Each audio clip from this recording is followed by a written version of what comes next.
Bismillahirrahmanirrahim. Assalamualaikum warahmatullahi wabarakatuh. Asyhadu an la ilaha illallah, asyhadu anna Muhammad Rasulullah. Allahumma sholli ala sayyidina Muhammad wa ala ali sayyidina Muhammad. Kama sholaita ala sayyidina Ibrahim wa ala ali sayyidina Ibrahim bil alamina innaka Hamidum Majid.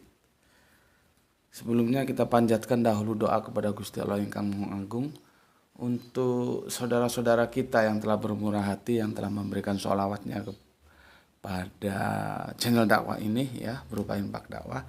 Semoga sholawat itu menjadi catatan langit amal soleh bagi mereka dan keluarganya kelak.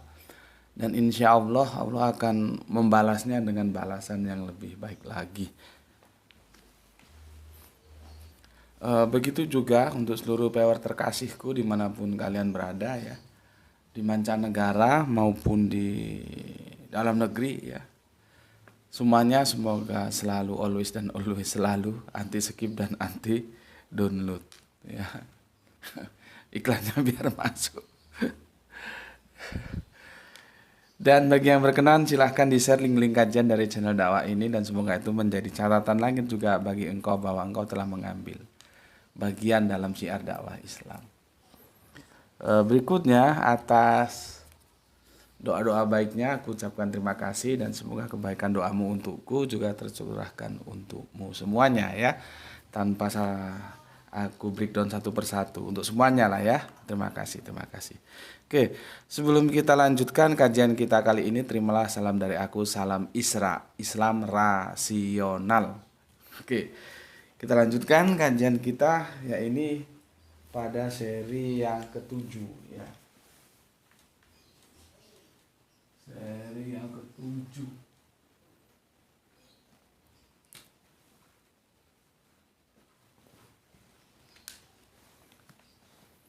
Seri yang ketujuh. Di seri yang ke-8 aku coba sedikit kilas balik ya, supaya kamu tidak terlalu sulit untuk mengikuti kelanjutannya ya. Kemarin sudah kita buktikan ada terjemahan yang salah di Android loh ya. Kalau di yang berupa kitab itu aku belum menemukan ya. Aku tidak mengatakan tidak, tapi belum menemukan. Yang aku temukan itu di dalam Android ya, Al-Quran digital ya. Itu tawafaitani itu yang seharusnya diterjemahkan mewafatkan ya, itu diterjemahkan mengangkatku ke langit ya. Dan kemarin sudah kita rekonstruksi, ini yang benar ya. Jadi bukan mengangkatku ke langit. Itu ngawur itu. Orang diksinya jelas kok. Inilah untungnya kita punya Al-Quran dalam original teks, sehingga kita bisa mengkritik terjemahan langsung masuk ke original teksnya ya. Jelas tawafaitani itu artinya adalah mewafatkan aku. Jadi aku mewafatkan aku, kata Kanjeng Nabi Isa. Setelah aku engkau wafatkan ya manusia-manusia yang ada sorry. kopi apa nih? Kopi siang nih. Bismillahirrahmanirrahim. Manusia-manusia pada saat itu sudah tidak dalam tanggung jawabnya Kanjeng Nabi Isa, yaitu ya dikembalikan kepada Gusti Allah gitu ya. Sampai nanti Gusti Allah menurunkan pelanjut perjuangan Kanjeng Nabi Isa, yaitu Kanjeng Nabi Muhammad gitu loh ya.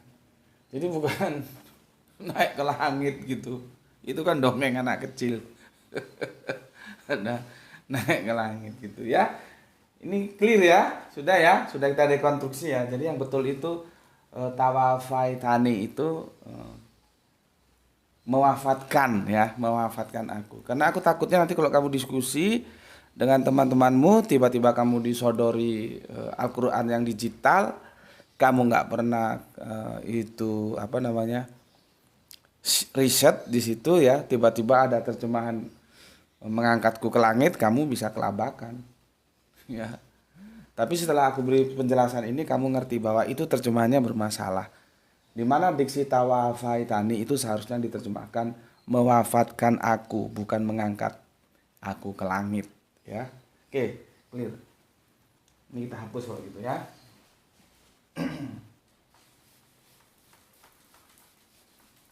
Ini kita hapus, kita lanjutkan ke seri berikutnya, seri 7 ya. Tentang sebentar. Ada yang tertinggal di sini.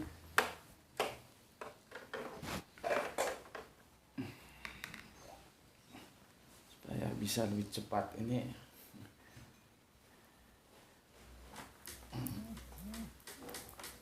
Kalau sudah kita terlalu lama, dia agak sulit dihapus. Kita harus bersihkan dulu ya. Sama buka Al-Qur'anmu ya. Al-Qur'anmu kalau bisa dua-duanya, yang digital sama yang kitab itu Al-Qur'anmu dibuka. Di suratnya surat Ali Imran, surat yang ketiga. Ya. Surat yang ketiga nanti aku akan mau jelaskan di sana. Ini. Nih aku tak bersihin dulu ini. Oke. Buka surat yang ketiga ya. Langsung merujuk ke ayat yang 46. Jadi kita akan mendiskusikan ya, Quran surat yang ketiga, surat Ali Imran.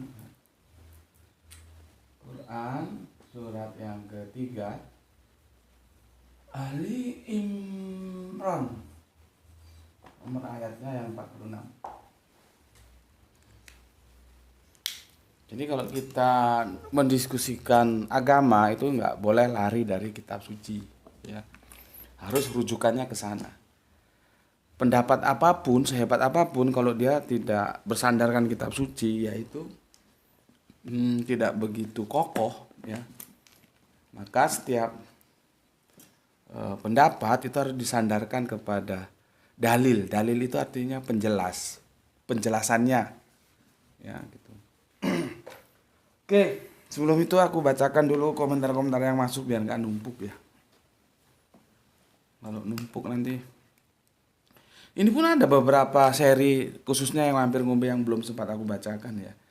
Nantilah ya, kadang-kadang sibuk memang. Gak sempat membacakan. Oke, ini kemarin masuk ya di seri yang ke-6 kemarin. Alhamdulillah ya. Bismillahirrahmanirrahim, aku mulai. Dari Mas Didi hadir nyimak Gus. Oke, terima kasih Mas Didi ya. Ini di Brebes ini ya. Kemudian soleha kita Mbak Gispati. Bismillah, lanjut nyimak. Semoga Tuan Guru bersama keluarga dan kita semua selalu dan dirahmati Allah, amin ya rabbal alamin. Amin ya rabbal alamin. Terima kasih untuk Soleha Gispati yang ada di Palu ya. Berikutnya Soleha kita ini senior banget ini.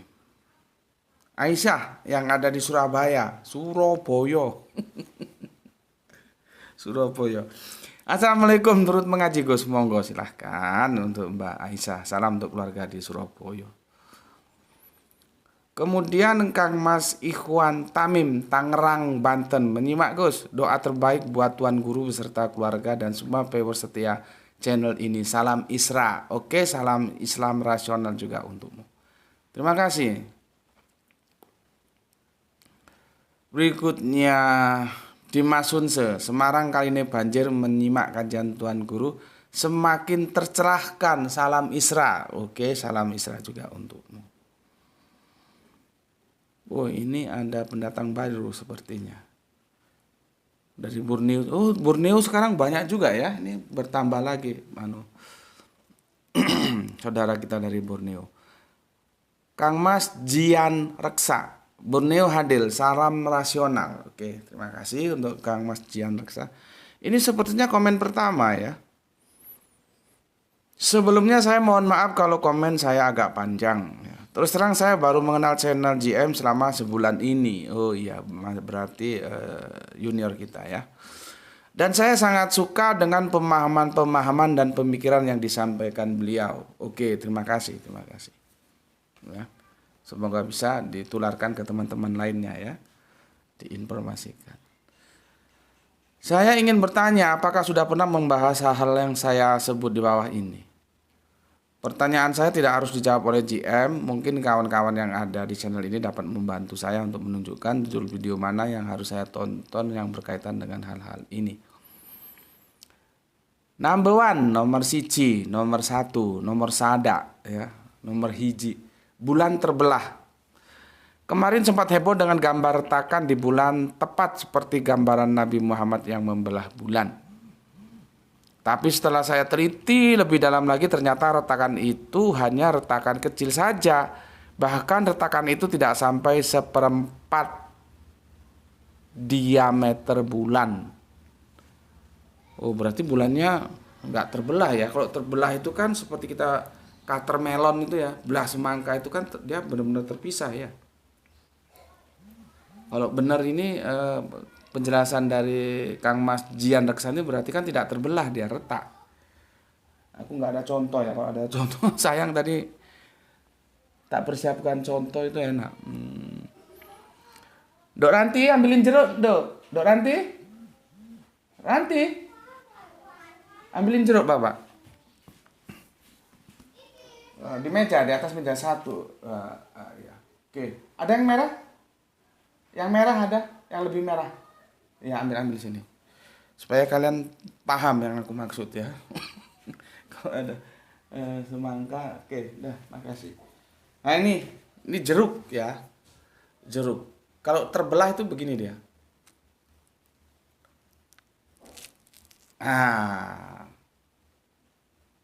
Ini terbelah dia.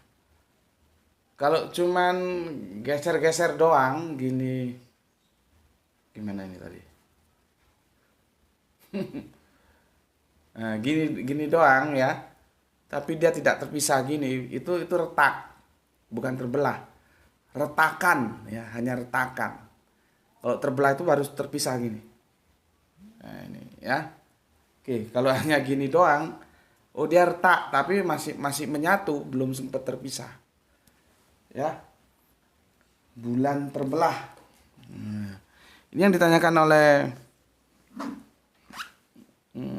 saudara kita dari Borneo ini. Kemarin sempat heboh dengan gambar retakan di bulan tepat seperti gambaran Nabi Muhammad yang membelah bulan. Tapi setelah saya teliti dalam lagi ternyata retakan itu hanya retakan kecil saja. Bahkan retakan itu tidak sampai seperempat diameter bulan. Nah kalau cuma retakan kecil, kenapa kamu sebut tepat seperti gambaran Nabi Muhammad yang membelah bulan? Narasimu saling tabrakan. Ya, kan di atas dibilang kemarin sempat heboh dengan gambaran retakan di bulan seperti gambaran Nabi Muhammad yang membelah bulan. Pakai kata tepat lagi. Tepat seperti gambaran Nabi Muhammad yang membelah bulan. Tapi setelah saya teliti lebih dalam lagi ternyata retakan itu hanya retakan kecil saja. Bahkan retakan itu tidak sampai seperempat diameter bulan. Nah, berarti kan kontradiksi nih pernyataannya. Yang di atas katanya tepat, yang di bawah ternyata hanya retak. Oke, kemarin aku mau bahas bulan terbelah karena itu udah lama di request ya. Tapi nantilah kita cari waktu ya. Yang jelas kalian siap-siap menerima apapun pernyataanku tentang bulan terbelah. Ya. Kalau nanti kamu setuju ya kamu ambil, kalau enggak tinggalkan. Ya. Aku hanya menyampaikan pandanganku seperti ini. Kalau nanti itu seperti apa yang kamu terima selama ini ya syukur, kalau enggak ya ya nggak apa-apa. Ya toh. Oke, itu tentang bulan terbelah, nggak tahu, nanti kita cari waktu ya. Hampir kemarin mau aku bahas terus kita lari ke sini karena ini sudah lama di request ya. Berikutnya nomor 2, Cartwell Ar-Rahman 37. Kenapa Cartwell dan bukan nebula? Setelah melihat gambar terbaru dari JWST, teleskop baru yang lebih kuat dari Hubble yang dirilis NASA baru-baru ini, saya merasa lebih cocok dengan Cartwell ini karena jaraknya yang lebih jauh daripada nebula, bentuknya seperti mawar merah dan gemilau emas. Terus terang aku nggak ngerti maksudmu, ya, nggak ngerti. Kamu kurang kamu kalau gaya bahasamu gini itu gaya bahasa yang kamu ajak ngomong sudah ngerti. Jadi dia nyambung dia. Misalkan nanti jam 5 ya. Nah, nggak perlu jam 5 itu ada apa kemana, nggak perlu karena dia sudah tahu. Nanti jam 5 lah. Nah, gitu. Al-Quran memang kadang-kadang menggunakan bahasa seperti itu ya. Maka untuk kita tahu kita perlu tahu asbabun nusulnya. Jadi Al-Quran itu masuk seolah-olah kita dianggap mengerti permasalahan itu. Padahal kita tidak ngerti, orang kita hidup di abad ini kok. Nah, kalau untuk ketemu ayat-ayat yang seperti itu, disitulah perlunya asbabun nusul, asbabul wurud ini maksudnya apa sih? Gitu. Nah, gayamu itu seperti itu. Aku terus terang nggak ngerti.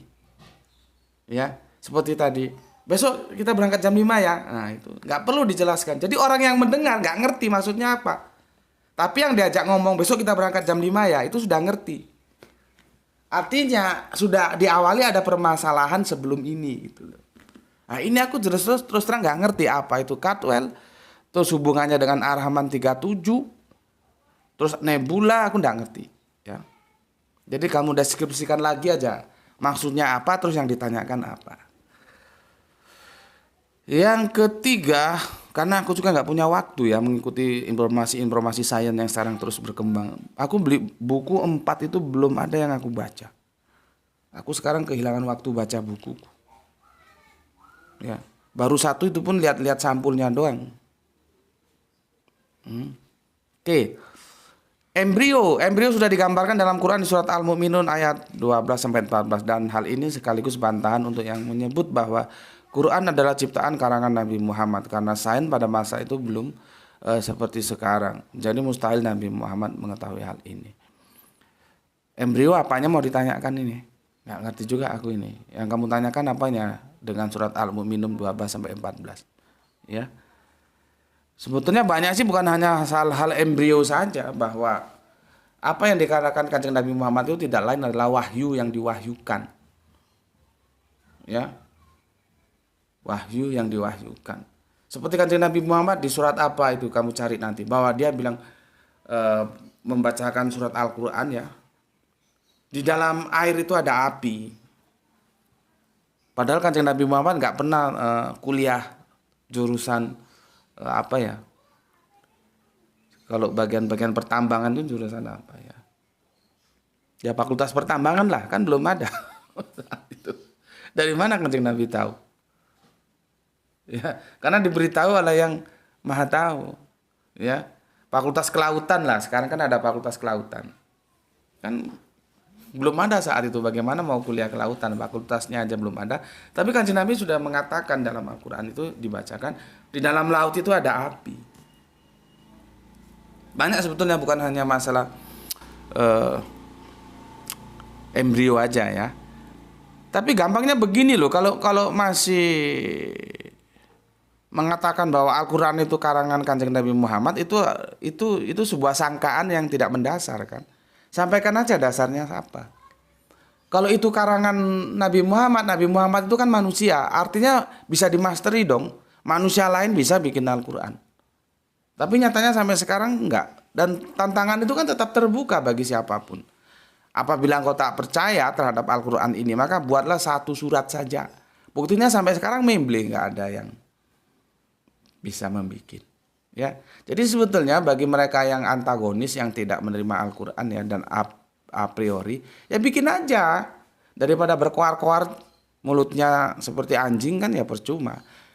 Al-Quran kan sudah membuka diri untuk diuji. Coba bikin 1 surat, nanti bisa nggak kalian? Karena nanti Al-Quran itu saling mengunci dia. Saling mengunci. Kita bisa lihat, oh ini tambahan ini. Gitu. Ya. Apalagi kalau kalian mau belajar kelipatan 19, itu saling mengunci. Ya. Yang jumlah suratnya itu juga terkunci dia di 114. Ya, jadi enggak sembarangan gitu. Oke. Berikutnya apa lagi ini? Yang 4 ini, ketiga embrio ya, yang keempat Nabi Musa yang membelah lautan. Penemuan bangkai roda kereta tempur kuno, tulang manusia dan kuda yang berumur 3.500 tahun di laut oleh arkeolog Ron Wade. Terus kenapa rumahnya? Apa hubungannya dengan Nabi Musa? Nabi Musa membelah lautan. Coba kalau lihat itu, laut apa yang dibelah? Apalagi kalau lihat geografis, ya posisi Kanjeng Nabi Musa itu muter kalau dia harus melewati laut. Laut apa? Laut Merah itu ya. Coba kamu baca Al-Qur'anmu. Kamu cari surat Al-Qur'an, Kanjeng Nabi Musa kan disuruh Isra. Kanjeng Nabi Musa kan disuruh Isra itu. Ya. Disuruh Isra dia. Tahu Isra? Berjalan malam. Berjalan malam itu jangan ukurannya waktu terus malam hari, enggak. Artinya perjalanan rahasia supaya tidak diketahui. Itu nanti dia membelah laut itu, laut apa yang dibelah? Ya, laut air apa laut pasir? Karena laut itu untuk mereka yang cerdas itu tidak selalu terperangkap air. Karena laut juga ada istilah lautan pasir. Kalau kita lihat, lapangannya penuh, lihat pertandingan sepak bola. Kenapa? Ya permainannya menarik sehingga di sana berkumpul lautan manusia. Lautan pasir. Nah, masalahnya kalau otak-otak setengah jongkok kan laut itu terus otaknya ke air, padahal belum tentu air. Gitu. Ya. Oke, yang kelima Sodom dan Gomora. Penemuan tembikar yang meleleh menjadi kaca di situs penggalian tersebut. Ya terus mau diapain gitu loh, nggak tahu aku maksudnya ini. Ya. Saya harap Gus Beti dan kawan-kawan semua dapat mengarahkan dan memberi pemahaman bagaimana kita harus memahami dan menyikapi untuk hal-hal seperti ini. Sekian dan terima gaji dari nganu ini. Dari apa? Dari langit. Ya. Oke, sudah aku bacakan. Lain kali kalau menyusun pertanyaan yang lebih jelas saja ya. Masalahnya ini begini, yang ditanyakan ini gitu. Kalau ini kan ini bukan pertanyaan, ini pernyataan, ini bukan pertanyaan. Oke, terima kasih. Tapi apapun adanya terima kasih sudah hadir ya. Semoga kerasan di channel ini. Ya ginilah ya, kita ngajinya blak-blakan, ngomongnya tambah tendeng aling-aling ya. Semoga kamu nggak kaget. Ali Akbar, Kang Mas Ali Akbar ya. Untuk tadi terima kasih ya untuk Mas Sopo dari Borneo, Jian Reksa ya, terima kasih. Kang Mas Ali Akbar, Nabi Isa diselamatkan dan diangkat ke langit. Ini arti kias. Mau kias ataupun tidak kias, tidak ada Nabi Muhammad diangkat ke langit itu. Jangan mengada-ngada. Nggak ada. Kamu jangan bodoh juga kamu. Udah tak jelaskan terjemahannya salah kok. Mau kias, mau nggak kias, nggak ada yang bisa diterjemahkan diangkat ke langit. Jadi jangan kamu tambah bikin rumit. Ya. Tunduk terhadap Alkitab. Sebentar, ini habis casnya. Ya. Oke. Supaya kamu itu ngerti. Udah dijelaskan sampai berbuih-buih kamu bilang kias opo? Nggak ada yang bisa diterjemahkan diangkat ke langit kok kamu ngomong diangkat ke langit. Maksudnya diterbangkan malaikat yang diutus Allah. Ini juga kamu ngawur. Tak lewati aja. Kang Mas Halim Rais Ambon hadir. Terima kasih ya. Assalamualaikum warahmatullahi wabarakatuh. Salam Islam rasional. Izin nyimak Tuan Guru. Oke. Terima kasih untuk Kang Mas Halim Rais. Kang Mas Julpandubis. Terima kasih Gus sudah membaca komentar saya. Semoga Gus sehat selalu. Salam dari Medan. Oke. Salam juga untuk keluarga di Medan, semoga sehat selalu. Siapa tahu aku ada undangan isi kajian di Medan. Ya, nanti bisa mendarat di Kuala Namu. Ya. Oke, terima kasih. Terima kasih. Kang Mas Edi Margono dari Jogja ya. Waalaikumsalam warahmatullahi wabarakatuh. Waalaikumsalam. Yang punya Bogor Timur, Abah Gelung, terima kasih. Salam Islam rasional. Ides Desmi, namamu kok asik banget ya. Ides Desmi. Mantap Gus, pekan baru. Ngikutin terus, alhamdulillah. Kalau sudah kamu tahu, jangan kamu pakai sendiri. Ajarkan kepada yang lain. Pertama kepada keluargamu, kepada teman-temanmu, teman kantor, teman apa kok. Baru berikutnya. Jadi ilmu itu jangan kamu telan sendiri. Setelah kamu pahami, sampaikan kepada yang lain. Gitu ya. Oke, terima kasih untuk Idas Desmi.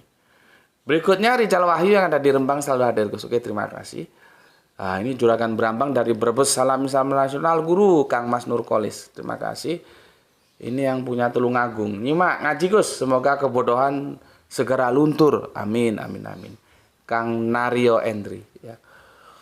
Ya kalau mau belajar insya Allah bodohnya hilang. Kalau nggak mau belajar ya gimana. Zahran Kipari menyimak setelah tayang 50 menit. Mantap. Kang Mas Ramadan dari Kota Dingin Wonosobo. Hadir Gus. Berjuta umat Islam terjebak terjemahan yang salah. Nah ini kamu pinter sekarang. Yang aku tahu dari mimbar satu dengan mimbar yang lain, kalau bahas Kanjeng Nabi Isa, tak satu pun menjelaskan antara diangkat derajatnya atau ditinggikan. Seorang Nabi Isa sampai kepada debater Muslim pun masih berargumen. Nanti Nabi Isa turun untuk menjelaskan kepada orang Kristen kalau dirinya bukan Tuhan. Bukankah Al-Quran lewat Kanjeng Nabi Muhammad sudah menjelaskan? Karena orang Kristen bandel ya sudah. Yang penting kan sudah dijelaskan. Doaku untuk JM, semoga JM jadi baru yang terkenal. Kalau sudah terkenal dan mudah dikenal orang, biar tidak termakan dogma dan dongeng. Semangat Gus, salam Islam rasional. Oke, makanya aku sudah bikin videonya 2 tahun lalu itu tentang, intinya begini. Apakah Nabi Muhammad masih kurang untukmu? Maksudku begini, kalau ada orang mengatakan bahwa Kanjeng Nabi Isa mau turun lagi, berarti dia harus mengatakan Kanjeng Nabi Muhammad itu belum tuntas, belum paripurna tugasnya. Maka perlu Kanjeng Nabi Isa turun lagi. Harusnya dia berani ngomong gitu. Tapi kan nggak berani ngomong gitu. Padahal ya, seperti yang dijelaskan oleh Kang Mas Ramadan itu sudah diselesaikan oleh Kanjeng Nabi Muhammad. Perihal Yesus itu siapa? Ngapain dia turun lagi untuk ketemu siapa? Otak itu dipakai kenapa? Ya. Makanya kan aku bilang, kalau Anda mengatakan Kanjeng Nabi Isa turun lagi, Anda harus berani mengatakan bahwa tugas Kanjeng Nabi Muhammad belum paripurna sehingga perlu turun lagi Kanjeng Nabi Isa. Berani nggak ngomong gitu? Kalau nggak berani ya jangan diimani itu. Cukup dihormati saja karena itu akidah saudara Kristen kita, gitu loh.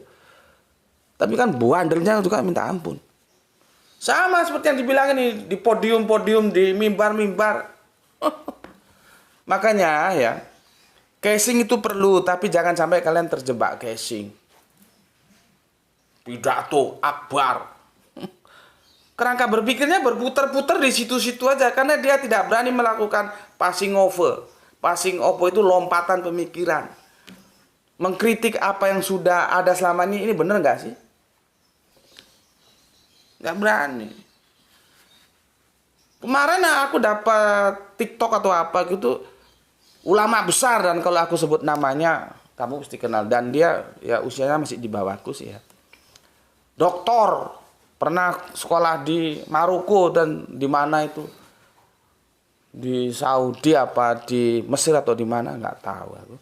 Kok gitu masih ngomong bahwa Kanjeng Nabi Muhammad punya keturunan dari Hong Kong apa? Garis keturunan itu diambil dari laki-laki karena kita patriark, bukan matriark. Dan semua putra-putra Kanjeng Nabi Muhammad itu diwafatkan. Itulah hikmah supaya tidak ada lagi kesombongan keturunan. Kok dia ngomong ini sudah doktor masih ngomong gitu? Ya sudahlah, terserah umat mau ikut yang mana. Ya seperti yang dikatakan Mas Ramadan tadi, dari mimbar ke mimbar ya begitu-gitu aja kalau bahas. Kapan umat mau cerdas? Begitu juga debaternya goblok juga. Itu akidah saudara Kristen kita, sudah dihormati saja. Jangan kamu percaya. Makanya kan ketika aku membahas ini, yang di sebelah seri itu, aku harus berhadapan dengan dua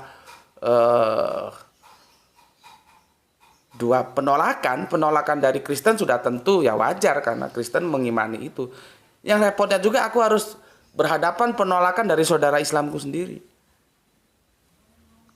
Sampai dengan teman akrabku itu bersih tegang. Aku bilang, kamu itu otak taruh mana? Mbok sekali-sekali otak jangan dengkul terus gitu. Ya. Ya itulah, makanya sebetulnya seperti yang dikatakan Mas Ramadan ini, pandai-pandai kalian lah ya. Kalau pengajian dilihat yang ngisi kajian siapa, kerangka berpikirnya siapa. Kalau yang begitu-begitu saja ya kamu nanti jadinya tetap dalam pusaran yang begitu-begitu saja. Tidak berani keluar dari apa yang sudah dipahami dan ternyata yang dipahami itu salah. Oke, itu untuk Kang Mas Ramadan. Terima kasih atas apresiasinya ya. Semangat juga untukmu terus belajar ya. Oke. Wahyu 72, Assalamualaikum hadir nyimak Brebes, salam Isra, Islam Rasionas. Oke, thank you, terima kasih.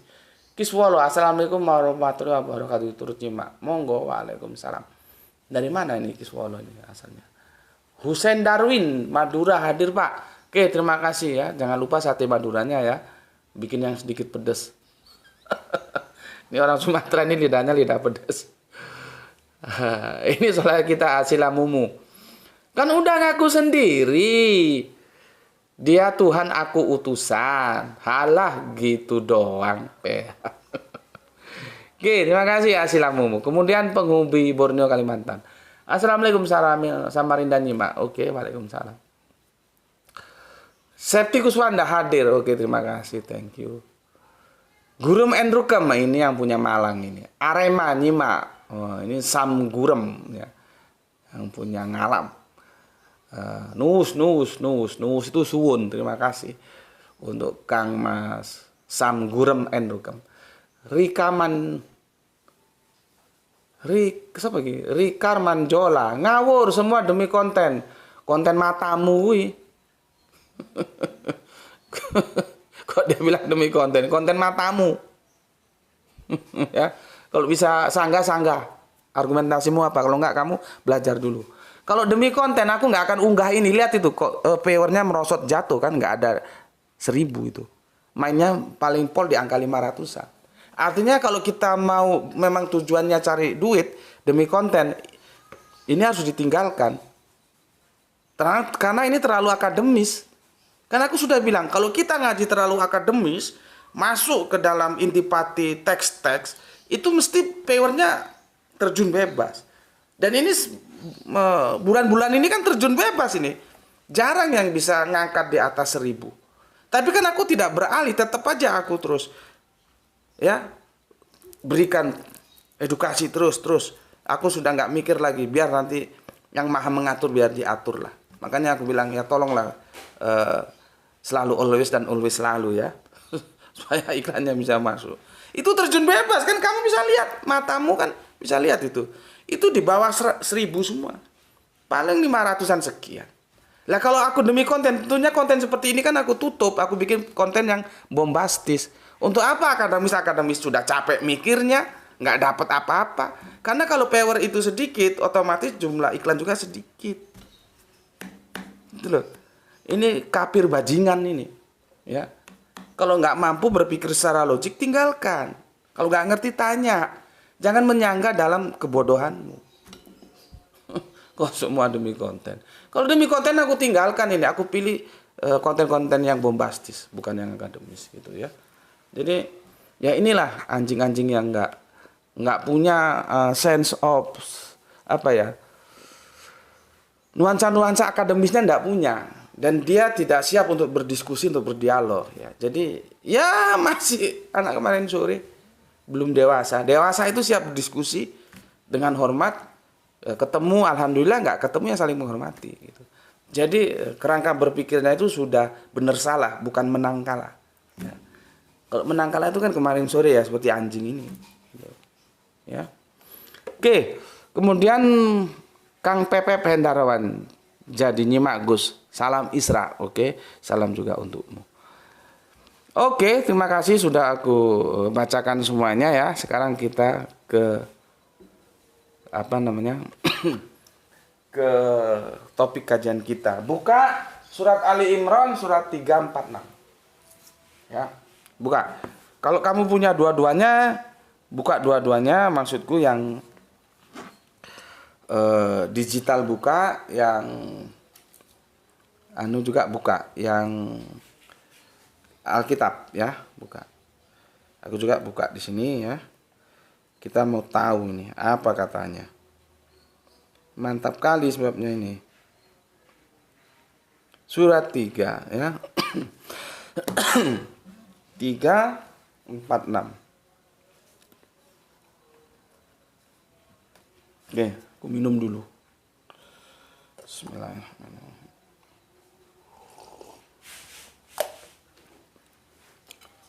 Ya. 3, 4, 6 kamu baca sebentar, aku tak buka ini. Oh. Oke. Jadi begini ya. Dikatakan di surat 3, 4, 6 ini, dan dia berbicara, maksudnya Kanjeng Nabi Isa ya. Ini sudah kita bahas sekitar 6 bulan yang lalu ya. Cuman kan kita pada waktu itu yang kita titik beratkan adalah dengan manusia berbicara dalam buayan. Itu ya, masih ingat kan? Terus disanggah sama teman kita yang ngakunya lagi belajar bahasa Arab, mondok di mana itu, di Surabaya itu. Sorob nahu sorob. Dan artinya sampai sekarang ngilang juga. Kan kamu bisa ukur kalau begitu. Tingkat keilmuan dia itu seperti apa. Akhirnya ngilang. Kalau memang dia mau belajar, ayo kita ketemu di sini. Jangan karena dia argumentasinya patah, terus nggak mau ke sini lagi. Padahal aku dukung dia. Terus kamu belajar, mondok terus. Belajar lisanul Arabian, belajar sorob nahu. Supaya nanti jadi sparring aku, gitu loh. Akhirnya mental juga dari pusaran ini kan. Karena argumentasinya patah. Nggak bisa, dalam buayan itu adalah sebuah ungkapan metafora. Seperti anak kemarin sore, bukan kemarin sore baru lahir. Enggak, maksudnya secara psikologis direndahkan. Ya. Kalau kita lihat seluruhnya. Jadi dalam buayan itu tidak selalu dipahami secara harafiah gitu ya. Maka di sini dikatakan, dan ia berbicara dengan manusia sewaktu dalam buayan. Artinya apa? Ketika masih dalam pendidikan gitulah ya. Tapi sudah jago berdiskusi. Itu loh. Kemarin kan sudah kita bahas bagaimana usia 12 tahun Kanjeng Nabi Isa sudah berdiskusi sama tokoh-tokoh Yahudi kan begitu. Jadi Kanjeng Nabi Isa itu cerdas, pinter ya. Ya masa Nabi bodoh? Kan cara Nabi itu kan sidik, amanah, tablik, patona cerdas. Nabi siapapun tuh begitu. Cerdas, masa ada Nabi bodoh gitu ya. Makanya kan aku membantah, ada Nabi kok buta huruf kamu percaya, kon goblok. Nabi itu harus patona, harus cerdas. Maka tidak ada Nabi yang buta huruf. Kanjeng Nabi Muhammad itu tidak buta huruf. Ya. Karena syaratnya harus patona tadi itu. Oke. Tapi kemarin kita tidak mendiskusikan tentang dan ketika sudah dewasa, yang kita diskusikan titik beratnya ketika dalam buayan. Itu artinya apa? Masih anak-anak atau menjelang remaja tapi sudah pandai gitu loh ya. Jadi di sini Kanjeng Nabi Isa itu berbicara dengan manusia ya, artinya pandai berdiskusi itu dari mulai buayan masih dalam ya 12 tahun masa-masa pendidikan sampai sepuh, sampai dewasa gitu lah ya. Dan dia termasuk di antara orang-orang yang soleh. Bagaimana indahnya Al-Quran ini mengagungkan Kanjeng Nabi Isa yang mereka sebut Yesus.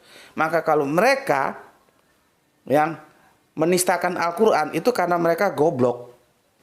Kalau mereka baca secara keseluruhan, Al-Quran itu mengagungkan sosok Yesus yang mereka anggap Tuhan. Tetapi bagaimanapun keagungan itu tetap aja dalam Al-Quran dikatakan bahwa Yesus itu adalah seorang hamba yang dipilih dan diagungkan. Lagi ini ada orang nggak tahu menista Al-Quran. Padahal Al-Quran memberikan kehormatan yang tinggi kepada yang mereka tuhankan. Kan nggak nyambung deh. Ya itulah kalau nggak pakai otak ya seperti itu. Pakainya cuman sebuah keinginan untuk menyerang, tidak mencari kebenaran yang sesungguhnya gimana. Ya, oke. Jadi Jelas di sini bahwa Kanjeng Nabi Isa itu termasuk orang-orang yang soleh. Ya. Kan begini, ini ya, ini masih dalam buayan. Jangan buayan sungguh-sungguh buaya, maksudnya itu remaja lah, anak 12 tahun itu ya remaja gitu ya. Ini sudah pandai berdiskusi. Itu di kitab Injil kemarin sudah kita bahas ketika diajak ke Bait Allah, ketika mau pulang bapak ibunya di tengah jalan, loh mana ini Yesus? Dilihat kok nggak ada karena sudah terpisah. Dia masih asik diskusi dengan tua-tua Yahudi itu ya. Di Injil kemarin kan sudah kita bahas itu ya. Jadi Al-Quran mengatakan sejak dalam buayan, sejak remaja ini sampai dewasa. Ini remaja, ini dewasa. Ya. Nah, lihat dewasa di situ itu dari ini loh. Supaya mudah-mudahan aku bisa nulisnya ya. Kahla. Ini ya.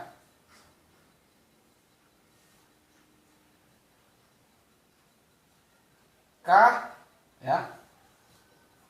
Kahla. Ini ada wawunya nggak usah dilihat ya. Waw itu artinya bisa dan ya. Kahla ya. Ini kamu perhatikan. Ini kahla. Jadi dewasa di sini berasal dari kata kahla. Ya. Kahla itu apa? Dewasa itu dewasa yang bagaimana? Gitu ya. Kamu tahu nggak? Dalam istilah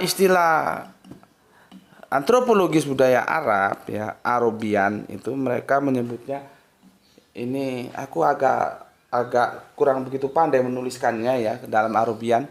Aku tuliskan dalam bahasa Indonesia saja yang mungkin bisa salah nanti tinggal kalian yang benerin. Ada sebeh. Sebeh ini beruban. Ini beruban. Sebeh itu julukan untuk laki-laki yang beruban, tapi kan belum tentu beruban itu tua. Secara umum sih orang yang sudah beruban itu orang tua, tapi kan enggak seperti temanku ada belum tua, dia sudah beruban. Akhirnya bagus. Enggak perlu dicat sudah putih bagus rambutnya. Itu ori itu, ya.